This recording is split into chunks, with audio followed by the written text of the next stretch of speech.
Nako, heto na po mga kabayan, AFP, umaksyon na. Nako, heto na.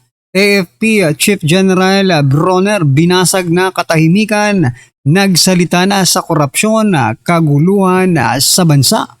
Nako, yan po ang ating alamin mga kabayan sa video ito. Pero bago po natin simulan yan, palike naman po ng video ito, malaking tulong po yan. Maraming salamat po at eto nga mga kabayan. Bago po natin i-play yung video, eto pasadahan po muna natin itong mga nagte-trending na mga balita dito po sa social media. At eto nga mga kabayan, no? Eto pong si former Senate President Soto, no? Sabi niya po dito sa kanyang pahayag mga kabayan, Senate lockdown, posible kung may tiyak na security threat. Ayan mga kabayan, magla-lockdown ang Senado. Aba, bakit kaya? Dahil may security threat di umano mga kabayan na hindi naman kumpirmado. Pero teka lang, kung pag-uusapan po natin ang threat, di ba? Ang judiciary at ang Senado mga kababayan ay parehas lang po sila, no? Co-equal branch of the government, di ba? Pero di ba kung aanalisahin natin, no? If we will analyze logically, no? Ito pong Senado at ang judicial, di ba mas maraming banta na natatanggap siguro ang ating mga judges, ang ating judiciary kaysa po dito sa Senado, di ba? Pero bakit ang judiciary, yung ating mga korte, hindi naman po nagla-lockdown, di ba? Because they can protect themselves, mga kaubayan, from the threat, di ba? Pero bakit ang Senado hindi kaya? Hindi kaya mga kaubayan na protektahan ang kanilang sarili sa threat. Aba, bakit hindi kayo tumawag ng isang batalyon at ilagay nyo dyan sa harapan ng Senado kung may threat talaga? At ipagpatuloy ninyo ang inyong pagtatrabaho. Magla-lockdown at magwo-work from home na lang daw sila mga kababayan. Aba, di ba? Pero yun nga yung sabi ko kanina, yun yung comparison natin. Comparison of threat na sinasabi nila, di ba? Kasi paras lang naman sila co-equal branch of the government, di ba? Judiciary and the Senate and the executive, di ba? I think mas marami pong threat na natatanggap, mas maraming bantang natatanggap yung ating mga korte, yung ating judiciary, kaysa po sa Senado mga kaubayan. At yan ay personal na opinion, no? Based on sa mga nangyayari, di ba? At napapanood rin naman po natin, for example lang na sa mga pelikula, di ba? Hindi ko sinasabing magbabase tayo, pero may mga true to life na mga story, di ba? Na trinithreaten talaga yung judiciary, yung ating mga judges, di ba? Trinithreaten sila, pero hindi po sila nagsasarado, hindi po nagla-lockdown mga kababayan. Nilalabanan nila yung threat. Kung magla-lockdown ka, wala namang pandemic mga kababayan. Diyos por santo. Soto, walang pandemic, magla-lockdown. May threat lang. Hindi, I'm not saying na nilalang lang natin yung threat, no? Pero kailangan yung labanan yan. Kasi yung judiciary nga, kahit araw-araw may threat sa kanila, pumapasok pa rin. Diba? Unfair naman po kung kayo, kaunting lang, tapos hindi pa kumpirmado kung ano talaga yung diba? Ayaw nilang i-disclose sa taong bayan. So, eto po mga karbi natin ang naging komento ng taong bayan. Sabi po dito, sabi ni Chel Bombita, matandang huklugan. Ayan mga kaubayan. Sa ito sabi ni Inchonia, mga tamang hinala, totoo. Sabi pa po dito, naka-lockdown na nga comment section ng SOCMED nyo. Pati ba naman na Senado gusto nyo i-lockdown? Charis, ayan mga kaubayan. Pati website, ni-lockdown nila nung nag-hearing ng di ba? Nag-hearing yung sila SP Cayetano. Website, ni-lockdown nila mga kaubayan. Grabe talaga ito. Sabi po dito ni Chilia, basang-basa ang galawan, boss, para walang hearing sa Thursday. Correct. Kasi sa Thursday po ang mixed hearing ng legitimate, no? ng lehitimong BRC Committee mga kabayan na pinamumunuan ni Senator Dante Marcoleta, Senator Pia Cayetano. No? Anyway, ano pong inyong masasabi dyan mga kabayan dito po sa gustong mangyari ng kampo nila Soto na mag-lockdown? Ila-lockdown daw ang Senado. Ibig sabihin, papadlakan po nila ang Senado mga kabayan. Aray ko po. Anyway, ano pong inyong masasabi dyan? Just comment down below at eto mga kabayan, pasadahan din po natin to. Ito naman pong si Senator Tulfo, sabi niya po dito mga kabayan sa kanyang pinakabagong pahayag, ayan Senate of the DDS po siya. Senado po sila ng DDS, kami po ang tunay na Senado ng Republika ng Pilipinas. Aray ko po. Sila daw ang totoong Senado ng Republika ng Pilipinas at sila Senate President Alan Cayetano ay Senado ng DDS. Ito lang masasabi ko dito. This is my personal opinion mga kabayan at ang masasabi ko po dito, di bali ng Senado ng DDS, di ba? Wag lang Senado ng maleta, di ba? Kasi yung Senado po nila is composed of maletagang, di ba? Maletagang po kayo, wag na kayong magkunwari. Lalo ka na Tulfo, di ba? Ikaw dapat ginagawa mo, dapat ngayon parang may bumabawi ka sa taong bayan pero hindi. Alam mo, may lamat ka na sa taong bayan. Simula na nag-hearing ka sa loto, di ba? Yung PCSO hearing, mga kabayan, kung natatandaan nyo pa at kung hindi nyo pa nakakalimutan, at wag sana ninyong kalimutan, dahil yan po ang palatandaan ng totoong kulay at ugali ni Senator Raffy Tulfo, di ba? Pag nag-hearing po siya ng PCSO sa loto, bigla na lang pong na-stop. Hindi po natin alam kung ano yung kanyang reason pero hindi na po natuloy yung hearing mga kababayan. So ito na lang ang tanong sa atin mga kababayan, no? Sino pong pipiliin nyo? Yung Senate of the DDS, no? Whether or not you are a Duterte supporter or not, no? Papipiliin ko po kayo mga kababayan. Sino po bang gusto nyo? Yung Senate of the DDS na sinasabi ni Tulfo? Na si SP Alan? Or yung Senate of the Maletagang? Senate of the Maletagang na pinamumunuan naman po ni Win Gatchalian, no? At ng kanyang mga kasamahang Maletagang. Diba? Pumili na po kayo mga kababayan. At eto nga, sabi po ng ating mga kababayan dito, sabi po ni Chel Salonga Igloso, sorry sir. Sabi na, sorry sir, dati na idolize kita pero now, I don't think. So, wala na po ang Senado ng Pilipinas, wala nang tiwala ang mamamayang Pilipino. Sa kahit na sino sa inyo, aking opinyon, sabi niya. Sa totoo lang, kawawa kaming mga ordinaryong mamamayan. Sa gitna ng mga kalamidad na nangyayari, wala kayong inatupag kundi magbangayan sa Senado. Manisi ng taong pinakulong ninyo sa labas ng bansa. Nagsisi ako na isa ako sa bumoto sa mga taong nasa posisyon ngayon na walang utang na loob sa mamamayan. Correct. Palakapakan po natin, no? Itong si Chel Salonga. Teka lang, bibelo tayo mga kabayan,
ngayon.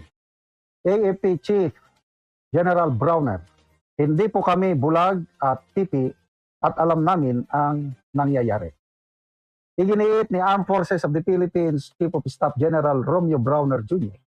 na batid ng militar ang mga nangyayaring kaganapan sa bansa, ngunit hindi umano mandato ng AFP ang makialam sa politika.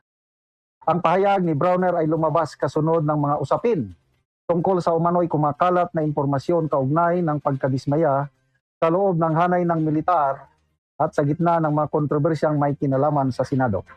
Mga pagdinig, malawakang garapalang korupsyon at mga panawagang protesta sa mga darating na araw. Ayon kay Browner. Ito ang kanyang payag. Hindi naman po kami bulag o hindi rin kami mga bingi. We know what is happening. Hindi naman po namin mandato na makialam sa politika. That is not our mandate. Yan ang payag ng AFP Chief of Staff. Tinukoy rin ni Browner ang mga naging kaganapan sa Senado nitong mga nakarang araw at sinabing bahagi ito ng demokratikong proseso ng bansa. Sabi niya, nakikita naman po natin umaandar ang democratic processes. Nagkakaroon ng mga hearing.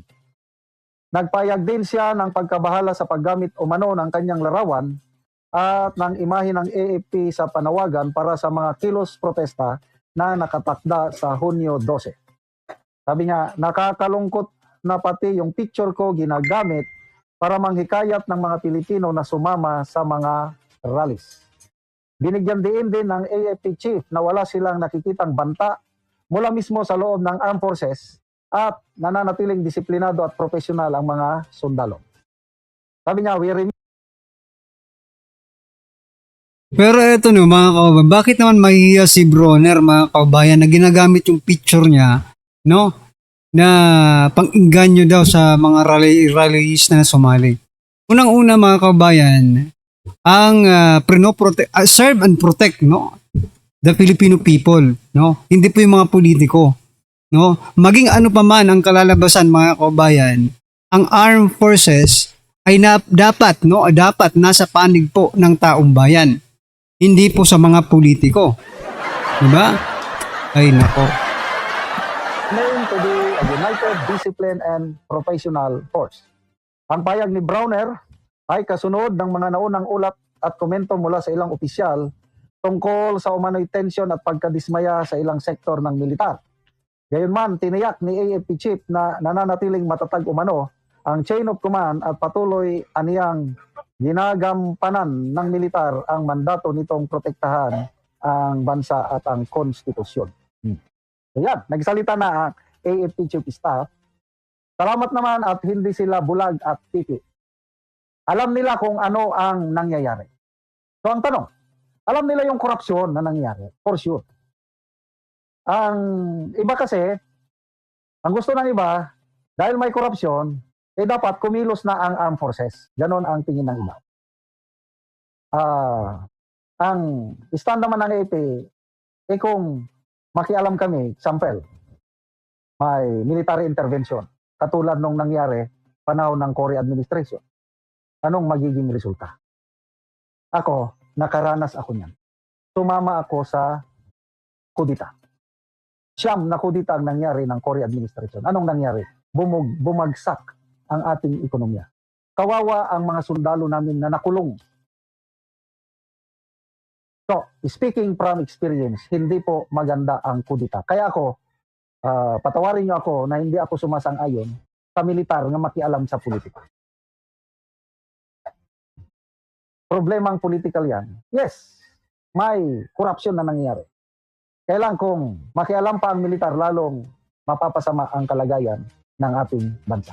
Believe me, dahil nung nagkudita, siyam na kudita panahon ng Cory administration, walang naidulot na maganda. So yan mga kaubayan, ano po ang inyong masasabi dyan? Just comment down below mga karibin natin at syempre huwag kong kalimutang i-like ang video ito. At pa-subscribe na rin po mga kaubayan. Maraming salamat po.